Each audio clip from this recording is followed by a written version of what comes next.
Support comes from Empower Missouri's Affordable Housing Coalition, working to address the causes of housing insecurity and homelessness through tenant advocacy. Information at empowermissouri.org/housing. Dylan Blaha is challenging incumbent Democratic Congresswoman Nikki Budzinski from the left.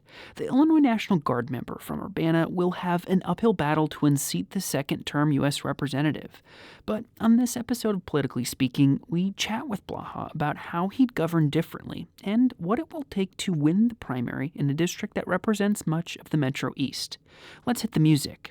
This is the Politically Speaking podcast, an in-depth examination of Missouri and Illinois politics. The instant we got to Illinois, we joined the Green Party. This was 2000. So I've tried to push for those that I think are honest and really care about the future of the city. You know, this wasn't a path that I thought I would choose in 2012 when I was able to win the closest Republican victory in the nation. If it's something that will help Southern Illinois, I'll work with him on it. If there's something he's doing wrong, then you got to fight him on it. I believe very strongly in the Second Amendment. I believe less government is better, and I believe local control is better. I choose to fight for working families and for union members. Welcome to Politically Speaking. I'm St. Louis Public Radio's Metro East reporter Will Bauer. Joining us for the first time on the show is a Democratic candidate in Illinois' 13th Congressional District. Hi, my name's Dylan Blaha. Thanks for having me. Yeah, thanks, Dylan. Thanks for being here. And somehow I was mentioning this to Congresswoman Budzinski. We're already less than a month away from early voting. Mm-hmm. It feels like we're constantly in election. And I'd imagine it feels that much crazier for you who's actually running for the office. Yeah, no, it's insane. Yeah, Election Day is March 17th, but like you said, early voting starts on February 5th, which is very, very soon. Yeah. Okay. So maybe before we get into all the nitty-gritty of the issues and whatnot, there's probably some people that if they're early voting, they may say, I don't know that name. So what should voters know about you, Dylan? Yeah, I'm a pro-peace U.S. Army veteran. I've served for over 13 years in the Illinois Army National Guard, including 5 years on active duty in places like Afghanistan and Germany. And then I was also a cancer research scientist for 4 years at the University of Illinois. But ultimately, I'm running to get big money out of politics and just fight for the working class. I wanted to ask you about how you would define yourself. To be honest, my editor and I yesterday were debating progressive, democratic socialist. Does it matter? And if they're different, how are they different? I don't know. What do you think? Yeah, I'm usually not one for labels. I mean, at the end of the day, I just say that most of our policies are just focused on affordability and fighting for human and civil rights. So I mean, I am a member of the DSA. I always joke about the word progressive because even Andrew Cuomo calls himself a progressive. But, I just like to say I'm not a fan of labels. I just, have my policies speak for themselves. Is it safe to say, though, that you would consider yourself to be maybe a little more to the left or more progressive than the Congresswoman? Yes. Okay. Well, and that kind of leads me into my next question, which is why run in the 13th Congressional District? Just given that it, in theory, could be a district that is competitive for Republicans in a particular year, do you feel like you're maybe too progressive for a somewhat moderate district? I will say that right now, a lot of it just depends on your policies. Like Nikki won 59-41 in the last election, and I think with the anti-Trump sentiment, it could push it even a little bit more blue. But right now, I always just say what's more bipartisan than affordability and fighting for the working class, which makes up the base of both parties. What do you think it would take to unseat her in a primary? I think a lot of it is just getting the word out. I always tell people I can't win with name recognition, right? I'm never going to beat her with money. So I need to beat her by educating people on what we both stand for, what she's voted for, and then hopefully they'll pick me. I think in a lot of ways this primary challenge probably exemplifies a divide in the Democratic Party that's happening not just here but everywhere. And there's a lot of introspection happening after the 2024 election. And I think generically speaking, simply put, there's a belief that Democrats haven't been effective enough playing offense against the Trump administration. There's a lot of dialogue after Zoran Mamdani won the New York City mayoral election, and maybe even locally after Senator Dick Durbin and others broke legislative stalemates and voted with Republicans, for example. Maybe, do you believe that this current Democratic Party has failed their constituents with how they've led over the last year? I do. I think that they've unfortunately given in to Republican rhetoric too much. And I think We see it with things like immigration. Look at where we were a year ago. There was polling that there was a lot of people in favor of stronger immigration policies, but at the same point, those same polls shows that there was also a demand for or an interest in increased amnesty for immigrants. But now, polling for immigration a year later, seeing Trump's Gestapo known as ICE and everything that they're doing, we see how much people are in favor of just increasing pathways for immigration. And that's something that that's one of the main reasons why I'm running against Nikki, is because of her horrible votes on immigration and her vote for the Laken-Riley Act. In terms of this race, maybe beyond immigration, where do you think the Congresswoman has gone wrong, and how would you govern differently if you were elected? Yeah, I usually say in this answer that I'm not just running against Nikki. I'm running against the Democratic Party, the amount of Democratic congressmen and women and senators who take corporate money, who take money from foreign interest groups like AIPAC, and seemingly vote against their constituents again and again. And 6 in 10 Americans, Republican or Democrat, believe in Medicare for all. So why is it not more popular within the Democratic Party? And I always go back to money in politics, the fact that they take money from health insurance companies, pharmaceutical companies who have an interest to not have Medicare for all. Are you a fan of getting rid of corporate PAC money in elections and dark money and whatnot? Okay. No, absolutely. I believe that we need public funding in elections, and that's hopefully where we will get to. I think there's so many people who realize that is a big fault right now. And it's not just, the billionaires are all behind Trump right now because he's in power. But what we can't do is go back to not taxing billionaires and just giving into private interests. Congressional stock trading. How do you feel about that? We need to ban it. Yeah, that's an easy one. I think, it's right now, like $174,000 a year for a House representative. Like, that's more money than I would have ever made in my life. And no, I don't need to trade stocks. Maybe looking back to the election in 2024, where do you think Democrats went wrong? I do think that they didn't give and part of this is unfortunately the fact that Biden pulled out so late.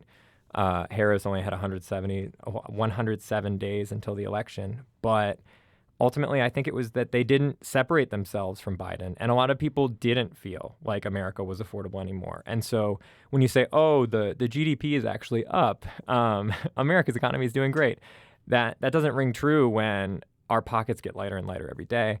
But then there are certain things like, the genocide in Gaza. And that's something that unfortunately I feel like both parties, foreign policy-wise, are uniparty when it comes to foreign policy. They vote for war. We see even with Venezuela, what do a lot of the corporate Democrats say? They say, oh, you didn't follow the rules. You didn't go through us to vote for it first. They didn't say that they didn't want war with Venezuela. Yeah. I wanted to also ask you about 2 votes that Senator Dick Durbin, who's retiring, has taken in the last year that I think really upset a lot of Democrats.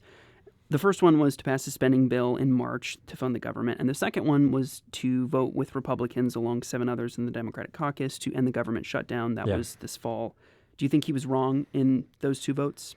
I do. I think that for once the Democratic Party was actually on message that, hey, the Republicans are going to cut your ACA benefits and health insurance premiums are going to skyrocket, as they now are. But I also think in this case, I think it was a broader Democratic Party position, and he was just a scapegoat because everyone that voted for it does not have an upcoming election in 2026. So I do think that Durbin was just a fall guy in this case, but it's something that that's why I would never vote for Schumer. I would not vote for Jeffries because they are not taking our party in the right direction.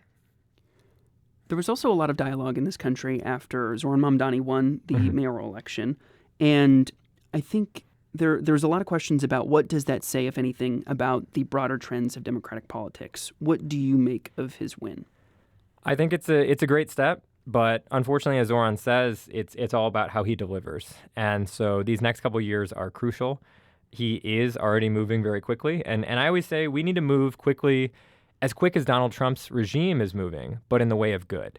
We do need to start quickly reforming taxes, giving Medicare for all, ending student debt. We need to be aggressive, otherwise we're just gonna lose again in 2030 and 2032. And maybe the pushback to reading too much into Zoran's win would be New York City is maybe arguably one of the most liberal bastions in this country. So, yes, you would expect them to elect someone who's pretty progressive, but that may not be representative of the rest of the country, or at least the rest of the Democratic Party in maybe the Midwest. How do you kind of grapple with that? What I usually say is that it's all about messaging and what policies you prioritize. So the things that he said as far as free school lunch, fast free buses, these are things that are popular everywhere, but in our district, it'll have a different shape. And so with us, I think right now the biggest ones are Medicare for all, building affordable housing, and investing in infrastructure, especially in places like Springfield and Metro East, where there's just been so much underinvestment over the years and it hasn't been allocated evenly at all. A little bit of a transition. I wanted to ask you about, you made some headlines last fall when you said that you would refuse National Guard orders. At the time, the White House had ordered National Guard troops, including the Illinois National Guard, to deploy to Chicago amid an immigration crackdown. Maybe first, did you face any formal retribution for saying that? So I am still under, I guess the investigation's concluded now, but they've said there's 9 things that I might be charged with. But ultimately, a lot of it's just they're trying to find me guilty of anything because they're mad that I made those videos. So I had made videos before when Trump deployed the National Guard to Los Angeles, and I spoke out against that. But they didn't get enough views that it was all of a sudden when these 2 videos got millions and millions of views, they felt the need to punish me. So they revoked my security clearance, but everything else is just kind of in limbo right now. So are you not going to the, monthly, forgive me, I should know, monthly National Guard? What would you call those? Our monthly drill weekends. There you go. Yeah. I am still going to those, and everyone just awkwardly doesn't bring it up. But it is crazy right now because we're going to drill and training, and nobody's talking about the fact that Trump just illegally bombed Venezuela and kidnapped their leader on January 3rd. So it's tough right now. I think, unfortunately, the U.S. military has a culture of fear, and so it's a way to get people to not speak out. A lot of people think, I don't want to lose my benefits. I don't want to lose my retirement. I'll just sit here and say nothing. Why defy those orders if they were to come down? Well, one, they're illegal, and luckily the Supreme Court has backed me up on that. But ultimately, I didn't raise my right hand to go against the American people. I raised my right hand to defend the Constitution and protect the American people. I want to transition into some other issues. You mentioned affordability. How do you believe that Congress should make everyday life more affordable for Americans? I think we need to go back to the New Deal time of America, and we need to make sure that everyone is paying their fair share. And so, some people will jump out and defend billionaires and corporations, but the fact of the matter is that they are not getting taxed equally, and they have so many more lawyers to find these loopholes. But ultimately, we look at a lot of these corporations, and there are corporations year by year that pay nothing in taxes and it's just small loopholes. Like they have their business address in another country, but clearly they're doing business in America. Those are the things that we need to stop. And there's tons of misinformation when it comes to things like Medicare for all. You've probably heard the misinformation about, Canada's system is so slow. When I was in Germany, I went to the ER one day and I paid $12, and I had X-rays and labs done that day. And that can be the future of America. We just all need to get there together.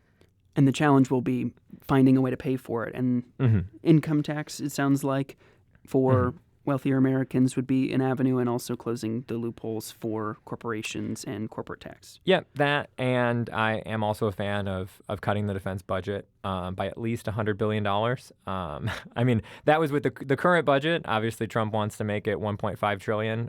We can also defund ICE, which would definitely help as well. So with the defense budget, I'm imagining there's probably people out there saying, maybe I like the idea of that, but also we live in a time where Russia is actively advancing on Ukraine and potentially other NATO countries. China is maybe flirting with something militarily speaking with Taiwan. They maybe appreciate that sentiment, but why cut defense spending when those two things are happening elsewhere in the world? No, that's true. I do think that it is important for all NATO countries to pay into NATO if we're going to uphold that treaty. And ultimately, I think a lot of it is there's so much fraud, waste, and abuse in the military when it comes to things like companies that get contracts and don't fulfill them. And right now, we just see that it's another excuse that the government can line the pockets of Elon Musk, SpaceX, or Jeff Bezos. And those are the things. Like, only 22% of our current government spending goes to personnel. And so things like personnel, training, equipment upkeep, like those are necessary spending things. But there's a lot of ways that we can cut costs and still have an effective military. But we also need to get out of the idea that we can be Team America World Police. It's something that we cannot sustain this in the future. And we do need to invest more in our American communities. Speaking of that, what do you make of the Trump administration's decision to capture Nicolas Maduro?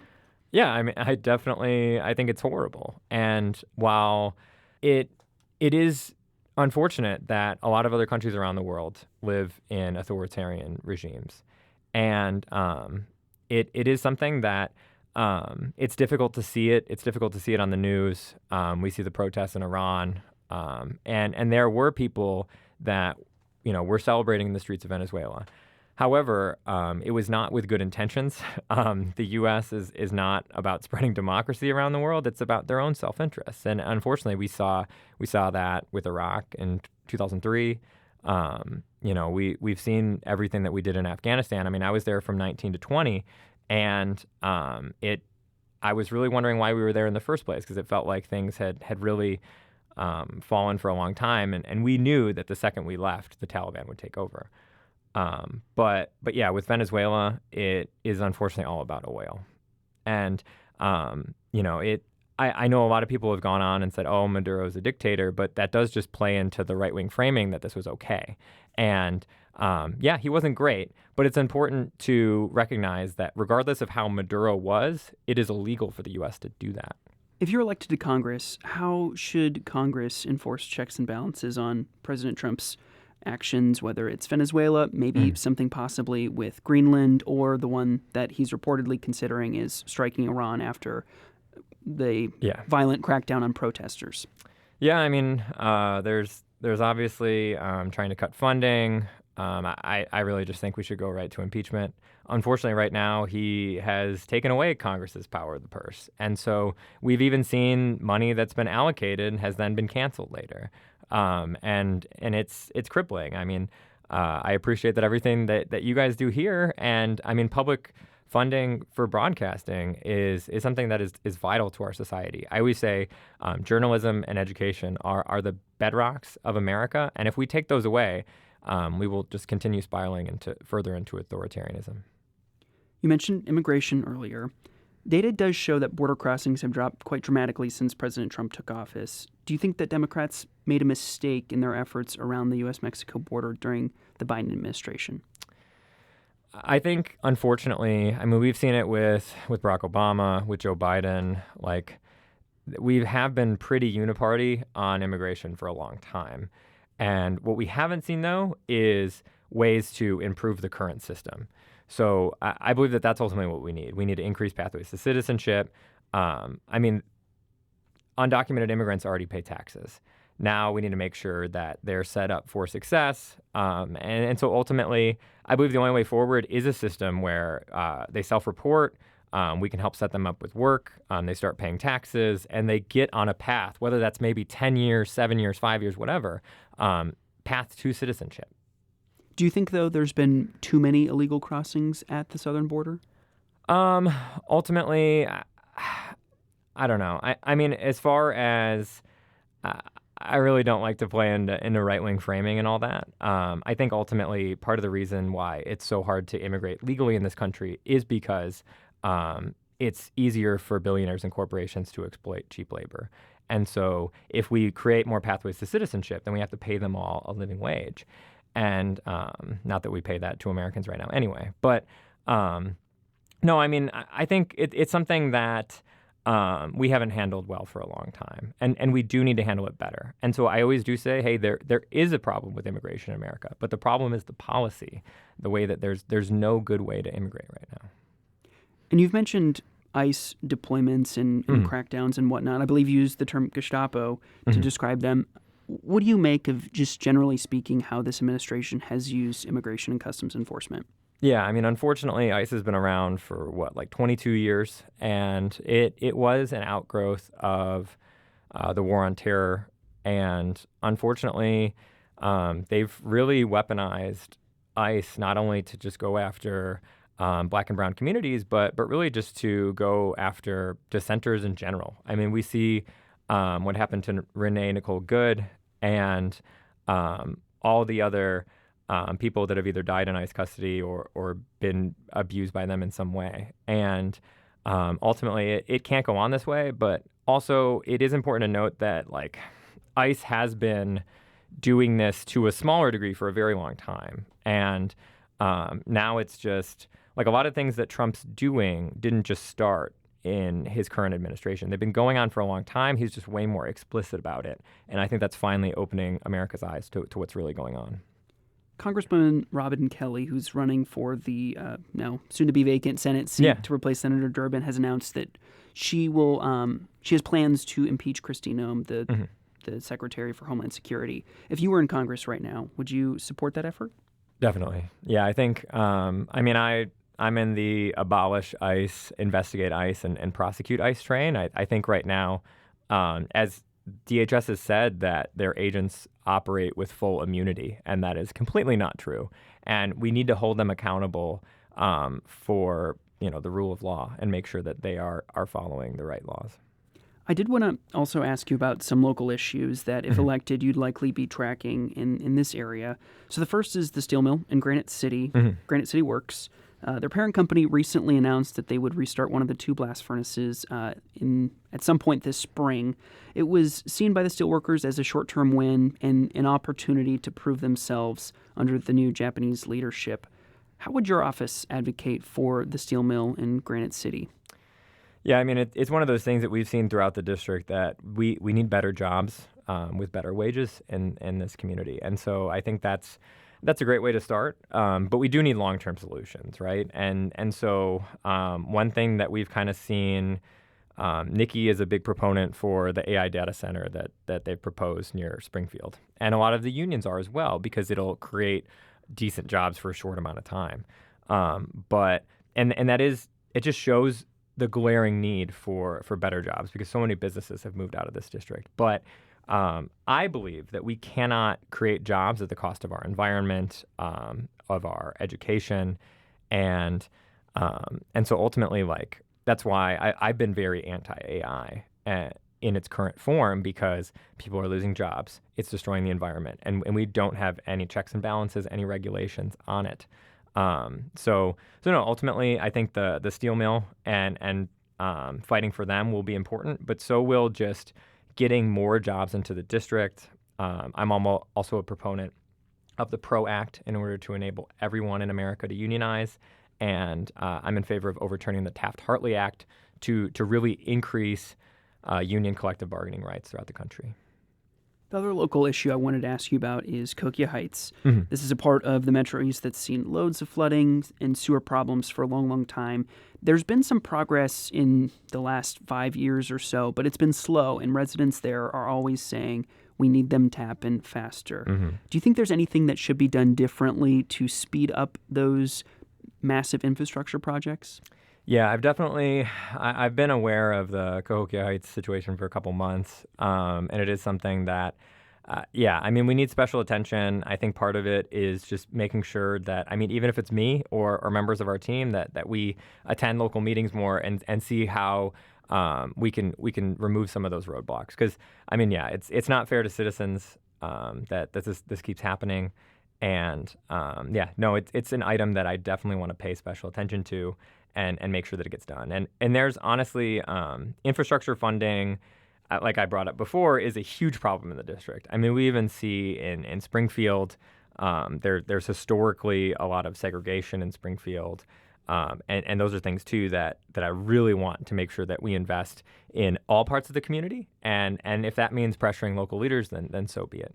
What do you make of the district and its physical makeup, right? It starts in Urbana-Champaign, where you live, over to Springfield, down to a majority of the Metro East. Is it kind of a weird thing to get into this race in such a strangely shaped district thanks to Democratic gerrymandering? It is a little strange, and it is hard too. Like I said, I live in Urbana, so it's a 3-hour drive just to get to the other side of the district. But ultimately, I think one of the things that I joke with too is we have a ton of volunteers throughout the district, but especially in Champaign-Urbana. And I do always tell them, hey, Champaign-Urbana problems are not always District 13 problems, because historically throughout Metro East, Decatur, Springfield, like I said, we have tons of businesses that have left. Like, we just have hardworking people that now don't have the same jobs that they did before.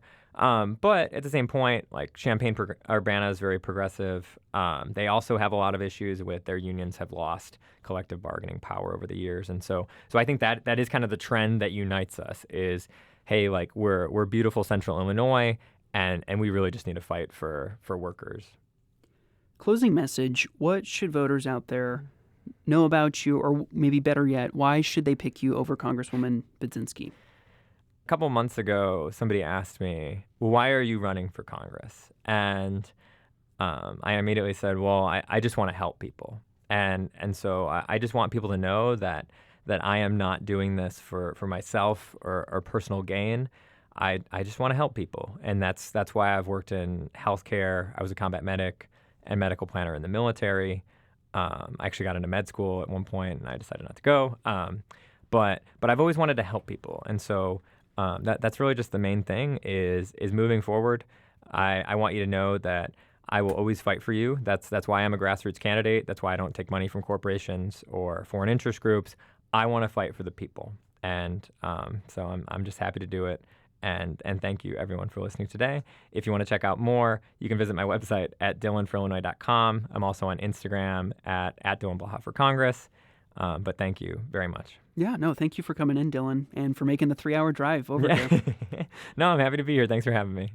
If you haven't listened, we did an interview with Dylan's primary opponent, Nikki Budzinski, which should be in the same feed that you're listening to this podcast. Politically Speaking is a product of St. Louis Public Radio, a listener-supported service of the University of Missouri, St. Louis. Until next time, so long.